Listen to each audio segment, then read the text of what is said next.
Okay, guys, here's a test review. I left school in kind of a hurry, and I was a little flustered, so I forgot my writing tablet in the classroom. So any writing that I do is going to be done with my mouse, so my handwriting is going to be a little messy, and we'll just make do, okay? So number one, for the graph of f of x equals the absolute value of x, so we're talking about the parent function, what does the point 0, 0 represent? Okay, so 0, 0 is the origin. Let's draw the parent function right now. So the parent function f of x is the absolute value of x when x is 0, y is 0, when x is 1, y is 1, when x is 2, y is 2, etc. So this is what it looks like. Here's the y-axis, here's the x-axis. Let's think about this. The minimum point of the graph of the function. Minimum is the lowest possible output value, so on the y-axis. The lowest point on this parent function is right here at 0, 0. So the minimum is at the origin. So number one is a true statement. The maximum point of the graph of the function. It goes forever in this direction. So the maximum, there actually is no maximum, or you could just say that the maximum is infinity. In either case, 0, 0 does not represent the maximum point of this function, so 2 is not going to be an answer to this question. The x-intercept, where I touch or cross the x-axis. So I'm going to come down, and we touch the x-axis right here at 0, 0. So the point 0, 0 does represent the x-intercept, that's correct. And the y-intercept, where do I cross over the y-axis? Well, I cross over at the origin yet again. So the answer to this question is going to be 1, 3, and 4. Okay. Number 2, describe the effects on the graph of the parent function again when f of x is replaced by 2 times f of x minus 3. So instead of f of x here, when we write our parent function, we're going to replace the f of x with what it tells us right here. So we've got 2 times f of x minus 3 is equal to the absolute value of x. All right, so what we want to do in order to describe the effects on the parent function, when it says describe the effects, it's really talking about transformations here. How is the parent function going to transform with these changes? So what we want to do is we want to put this in general form. So let's get the output by itself again by getting these numbers over to the input side of our function. So we're going to do that with standard inverse operations, just like we're solving an equation. We're going to add 3 to both sides. So then we'll have 2 times the output is equal to the absolute value of x plus 3. All right. And now we can divide by 2 on both sides. Now, dividing by 2 is the same as multiplying by 1/2. And since I want to keep this in general form, instead of dividing by 2, I'm going to multiply each of these terms by 1/2. I think it'll look better, and you're going to see why in a second. So instead of the absolute value of x divided by 2, I'm going to have 1/2 the absolute value of x. Instead of 3 divided by 2, I'm going to have, I can put 3 over 2. That's fine, actually. That's fine. Okay, so here is in general form now. The general form that you guys are familiar with is Fax-Heck. In other words, a value, x minus h, plus k. So how does this thing shift it around? Well, the h value controls the horizontal movement, and it's 0 right now because it's not there, right? So this parent function, is not going to be moved at all in the left and right direction. The up and down direction is represented by k, right? And Kyle's cool. We looked into Kyle, and he says he wants to go up by 3/2. So this parent function will be the origin, or the vertex, sorry. The vertex will be shifted up along the y-axis to the starting point of 3/2, so 1.5 there. And what else is going to happen? The a value, which represents the scaling factor, I say it's okay if you call it the slope, even though that's not technically what it is. The rise over run in the positive section is going to be up 1 over 2. So while the original graph looks like this, we should say, the parent function looks like this, the new version of the graph is going to be a little bit wider, because instead of just up 1 over 1, it's going to be up 1 over 2, and it's going to be shifted up by this amount. So it's going to be a little bit higher, and it's going to be a little bit wider. So that's how we would describe it. Okay. Number 3. The side elevation of a small house is mapped on a graph. What equation would you use to determine the input values of the roof when the output value is 7.5? So just keep in mind that your output value is on your y-axis. That's really what we're interested in. But we need to know the equation. So the roof is what we're talking about here. And if we look at the roof, it forms this upside down V, kind of like a absolute value function. So we can actually represent this over a very small domain as an absolute value function. So let's think about what it is. Let's consider our general form. Our f of x is equal to a times the absolute value of x minus h plus k. Okay, let's find out what this equation is going to look like. It says that we want to know the output value is 7.5, so it's going to be here, 7.5. So 7.5 is the output value, and that's equal to the scaling factor. So we need to find out the quote-unquote slope here. We know it's negative because the v is upside down, so it's going to be a negative slope. And what are we doing? We're going in the positive direction. We're going down 1 over 2, down 1 over 2. So I know that it's going to be negative 1/2. Okay, times the absolute value of x. X is what we're interested in here. And we're going to have to find the h value. Now, the h value is the horizontal translation here. And where is the vertex? The vertex is at the point 5, 9, where 5 is h and 9 is k. So x minus 5 plus 9. So we went 9 in the positive direction because Kyle's cool. We listen to Kyle. And even though we're at positive 5, the general form, we're subtracting 5. Wait, remember, when you're trapped in a room with your x, you do the opposite of what they tell you. It says minus 5. We're actually going to be at the positive 5 on the graph. Okay.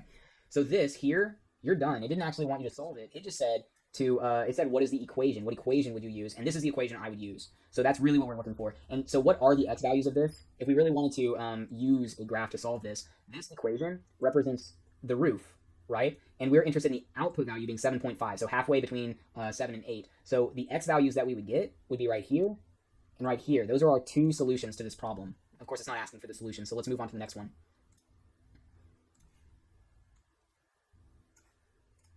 For a car driving at a constant rate of 90 kilometers per hour, you guys had a typo, and I mentioned that to some of my classes. I hope that all of you guys ended up hearing about it, but yes, that's supposed to be 90 kilometers per hour, not 60.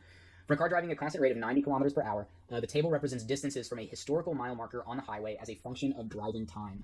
What equation could be used to determine the driving times when the car is 150 kilometers from the historical mile marker? Okay, so this is another one that's kind of like the one above, where this represents an absolute value function. But instead of being given to us as a graph, it's given to us as a table, and we have to sort of come up with the equation yet again. So let's just go to our general form here.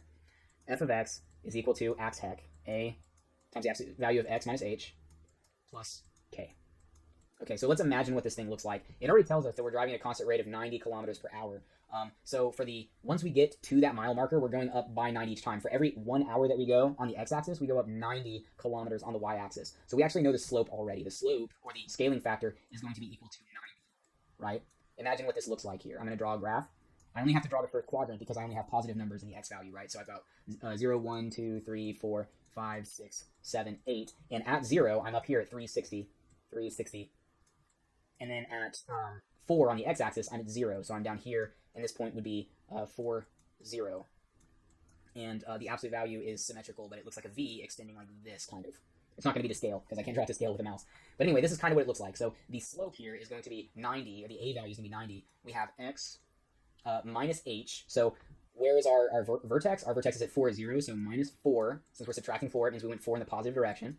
Plus 0. So in fact, we actually don't have to write that plus 0 at all. We can just keep that off of there because it doesn't contribute anything. But what are we interested in? We're interested in the output value of 150 kilometers. Just see the outputs, the kilometers are on this side of the table, the output side of the table. So this 150 is the output, not the input. The input is driving time in hours. So this x represents our hours, and this f of x represents our kilometers. So it's going to be like this. So what equation? Yet again, it's not asking me to solve. It just says what equation could be used to determine, and this is the equation that we could use to determine the driving time. All we'd have to do would be to solve for x, and then we would know at what times, because there would be two, as you're approaching the mile marker and as you're going away from the mile marker, there would be 2 times when you were exactly 150 miles away, and this is the equation that would allow us to solve that.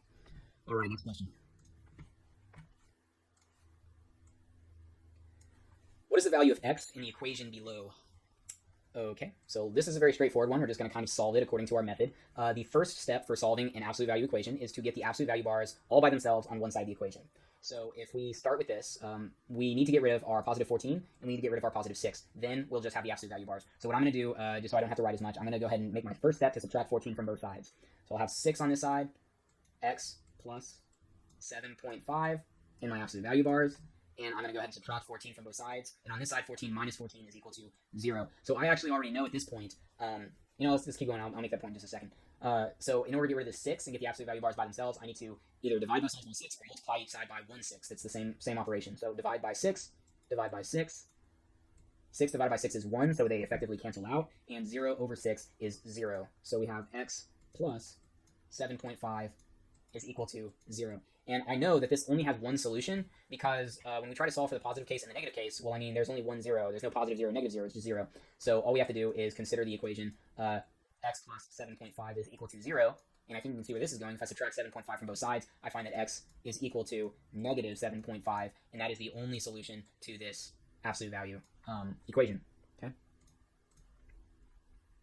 So number 7, an absolute value equation is shown. Determine the real solution and the extraneous solution of the absolute value equation. So I know there's a real one, and I know that there's an extraneous one because I have x on both sides of the equation. One's in the bars and one's out of the bars. So one of these solutions is going to get a sort of extraneous wrong solution because the operation is not invertible.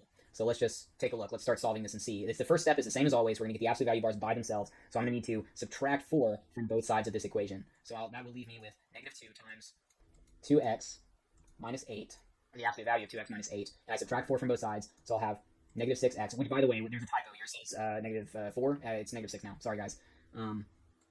X, and then I subtracted 4 from both sides, so plus 10. Okay? And now I need to get rid of this negative 2, so I will divide both sides by negative 2, or multiply both sides by negative 1/2. So that's what I'm going to do. Over here, I'm going to divide by negative 2. Over here, I'm just going to multiply each term by negative 1/2. Okay? So negative 2 divided by negative 2, they cancel each other out. I have the absolute value of 2x minus 8 is equal to, sorry, I forgot my bar, is equal to 3x plus 10, or sorry, got to multiply it by negative 1/2, so it's going to be minus 5. Okay, and at this point, I'm done with step 1. I have the bars on this side of the equation by themselves, and so I'm going to consider the positive case, and I'm going to consider the negative case. The positive case is going to be 2x minus 8 equals 3x minus 5. I'm just going to keep everything the same and just drop the bars. The negative case is going to be a little different. I'm going to have 2x minus 8 is equal to, I'm going to make this entire side negative, so negative 3x minus 5. Okay, I'm going to solve for my solutions, so I need to get all my x's on one side of the equation. So let's, I'm going to keep my x's positive, so I'm going to start by just subtracting by 2x on both sides. And then I'm going to go ahead and do this in one step. I'm going to move my number to the other side by adding 5 to both sides. Okay, so when I do that, these x's will cancel out on this side, these 5's will cancel out on this side, and I'll have 3x minus 2x is just 1x on this side, and I have negative 3 over here. So this is one of my solutions. Negative 3 is equal to x. And over here, I need to, in order to solve, I'm going to have to distribute this negative sign into the parentheses. That's the first thing I'm going to do. So hippity-hoppity, distributive property. 2x minus 8 is equal to negative 3x plus 5. Okay, let's get all of our x's on one side. I'm going to keep my x's positive, so I'll go ahead and add 3x to both sides. And if all my x's are going to be on this side, I need to get my numbers over that side, so I'll go ahead and add 8 to both sides. Looks like I'm going to have a pretty messy fraction, but here we go. 2x plus 3x is going to be 5x. These 8's are going to cancel out because negative 8 and positive 8 are 0. Negative 3 and positive 3 are 0, so I have 0 x's left, and I've got 13. Divide both sides by 5. X is equal to 13 over 5. I'm just going to leave that as a fraction. It's easier to work with fractions, at least in my opinion. Okay, so one of these solutions is a true solution to this, and one of them is an extraneous solution. So what I suggest you do, you're going to have a calculator. It's going to be much easier for you than me, is to plug both of these in and see which ones are true and which ones are false, and that will give you your answer. I will do this one, but I don't want to make this video too long by doing the fraction. So let's just take a look at this. Let's plug this negative 3 in for x in the original equation. I'm going to take it over to the side of the screen. So we've got negative 2 times the absolute value of 2 times x, but remember, x is negative 3 in this case, minus 8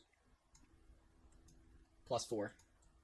And that is equal to negative 6 times x, which is negative 3 in this case, plus 14. All right, let's do some simplification, some manipulation here. See if these are, see if this is true. Okay, so starting on the inside, we have 2 times negative 3, which is negative 6, and negative 6 minus 8 is negative 14, and the absolute value of negative 14 is positive 14. So I know I'm doing a lot of the steps. I'm just trying to keep myself from having to write a bunch down. So parentheses, 14, negative 2 times 14 plus 4 is equal to negative 6 times negative 3 is going to be positive 18. 18 plus 14. Okay? So negative 2 times 14 is negative 28, and negative 28 plus 4 is negative 24. And 18 plus 14 is 32.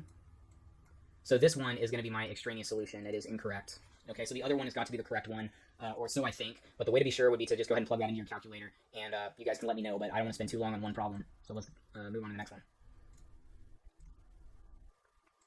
Okay, illustrate the number line to describe all solutions to the following inequality. All right, so we need to keep in mind at the very beginning whether this is going to be an and or an or. Greater than is an or, so I'm just going to go ahead and write this so I don't forget. This is an or question. Now, I'm going to go ahead and find out what my solutions are here. So I still need to get my absolute value bars on their own, okay? So I'm going to go ahead, and when I write it over here, I'm going to go ahead and add 16 to both sides. So I'll have 4 times the absolute value of 4x minus 8. I'm going to add 16 to both sides is greater than 32. Okay, divide both sides by 4 to get the absolute value bars alone. So I'll have the absolute value of 4x minus 8 is greater than 32 divided by 4 is 8. Okay, now once I get to this point, I've got to have the positive and the negative case, and here's the nuance. The positive case is going to keep the same inequality sign. The negative case is going to flip that inequality sign. So I'll have 4x minus 8 is greater than 8. But over here, I'm going to have 4x minus 8 is less than 8. Negative 8, sorry, negative 8. All right, then I just kind of solve these guys. I'm going to add 8 to both sides. 4x is greater than 16. Divide both sides by 4. X is greater than 4. Or, okay, let's do it over here. We're going to add 8 to both sides. Negative 8 plus 8 is 0, and 0 divided by 4 is still 0. So, or x is less than 0. So let's put this on the number line. X is greater than 4, not equal than, so it's going to be an open dot. Greater than 4, we're going to go this way. Or x is less than 0. So we start at the 0 with an open dot, and it's everything less than that. So you'll see that we actually have this little gap here in between 0 and 4. That's how we do that. Okay. Scroll down a little bit. 9. An absolute value linear inequality is shown. Solve your absolute value linear inequality. Show your work. All right, here we go. It's the same thing. It's going to be the same thing over and over for the next, like, 3 of these problems. So what I might actually do is I might just skip 10 and 11 and just give you guys the answers to that. But I'll show you 9, and then we'll move on to 12. Okay, so the first thing that we're going to do is we're going to add 22 to both sides. So that's what I'll do. I'll have 10 times the absolute value of 6x minus 4. Add 22 to both sides is less than or equal to, what is 22 plus negative 12? Well, that's going to be positive 10. Okay. Divide both sides by 10. The absolute value of 6x minus 4 is less than or equal to 1 in this case. Now we've got the positive and the negative version. This is a less than sign, so we need to keep in mind that this is going to be an and. Here we go. Just to remember, guys, the less than sign, I wish I had my tablet for this, but it's going to be Candyland. We've got and in both of these words for the less than sign, right? Anyway, where was I? So the positive case, the negative case, 6x minus 4 is equal to or less than 1. And then for the negative case, 6x minus 4 is equal to or greater than, got to remember to flip the sign, negative 1. Okay. So here we go. We add 4 to both sides, so we get 5 over here. So 6x is less than or equal to 5. Divide both sides by 6. X is equal to or less than 5/6. It's okay to have a fraction. Just leave it that way. And let's see what we got over here. Add 4 to both sides. We have 6x is equal to or greater than 3. Divide both sides by 6. And x is equal to or greater than 1/2. Because 3 over 6 is 1/2. 3 divided by 6 is 1/2. Okay, so this is the answer to the question, and I would count this correct if it were within my power, but when it's an and, we can actually rewrite this in a different way. We can connect all this. We can just put x in the middle, and we can say what is the lower, so x is going to be greater than 1/2, but it's going to be less than 5/6. So this actually here would be the solution. So the important parts is just knowing what these symbols are, and this rule especially is that this will flip the sign when you do the negative case. Okay, so this one's going to be an and question. This one's going to be an or question because I can't write this as Candyland, right? That would be Wordyland or something. I don't know. But see, it doesn't work as a C, so that's an or question. This one is an and question. So I'll kind of like let you guys take that on your own. This video is already too long as far as I'm concerned. So let's go down to number 12, and then we'll do the last question. Which of the following represents attributes of the function f of x is equal to the absolute value of x? So here we have the parent function again. So we have 0, 0 as the minimum point. If you remember above, that's actually true. So we'll put that. The x-intercept, let's actually just draw this so we can be very clear about it. So we hit the origin, we go back up. That's the origin. Okay? The x-intercept is at y equals 0. Well, that's true. Y is 0. So there we go. The y-intercept is at x equals 0. That's true as well because the origin is 0, 0. Both x and y are 0. The domain is negative infinity, positive infinity. In other words, all real numbers. Well, yeah, if we expanded this, it would keep on going to the left and keep on going to the right. It would cover everything on the x-axis, all inputs. So, yeah. The range is from 0 to infinity. So the lowest point on the y-axis is 0, and the highest point, that keeps going up forever, so this is true. The graph is reflected over the x-axis. No, that's not true. The x-axis, it would come down like this. So that's actually not true, so no. And then the graph is reflected over the y-axis. Now that is true, because if you take each point along the parent function here and flip it over the y-axis, you'll be lined up perfectly with every point over here. So that is true. The only one that's not true here is that it's reflected over the x-axis. That is not true. Okay, last question. The average time for athletes on the Burleson High School track team to run 100 meters is 13.8 seconds. The slowest and fastest times varied from the average by 2.6 seconds. What absolute value equation could the track coach use to determine the minimum and maximum times for the team? Okay, so when we think about this, it's actually going to be on a number line. This is one dimensional, and we're saying that the distance away from. So I'm gonna put 0 right here. So that's where we would start with a parent function on a one-dimensional line. We would start here, and we are measuring away from 13.8 seconds. So let's take it over here to 13.8, and we're saying that the slowest and fastest times varied no more. Well, I guess the average times. The slowest and fastest times varied from the average by 2.6 seconds. Okay, so this is the average, and the slowest time was 2.6 less than, and the fastest time was, you know what I mean. The slowest time was 2.6 more seconds, and the fastest time was 2.6 less seconds. Sorry if I confuse any of you guys. It says what absolute value equation could the track coach use to determine the minimum and the maximum times? So we really have to just consider our general form again, like we did in those first couple of seconds. We have the output time, or the output of the function, and then we have, there's no slope here. It's one dimensional, right? There is no like scaling factor to go up or down. There is no rise over run on a one dimensional line. So we're gonna have x minus h, and then likewise, Kyle doesn't exist in this because he can't slide us up or down. We're on a line. So this is basically the general form on a one-dimensional surface. So we have to consider this. What are we actually asking ourselves? We're asking the distance away from a certain point. It's translated from 0 over here to 13.8, right? And so when we go 13.8 in the positive direction, that's going to look like in our equation, it's going to be x minus 13.8. And we're interested in 2.6 seconds above or below that time. So this is where our 2.6 seconds is going to go right here. And if we solve that, we would, when considering the positive and the negative case, we would get 2.6 seconds above or below 13.8. Anyway, this is the equation for 13. I hope that you guys do well on the test. Have a nice one.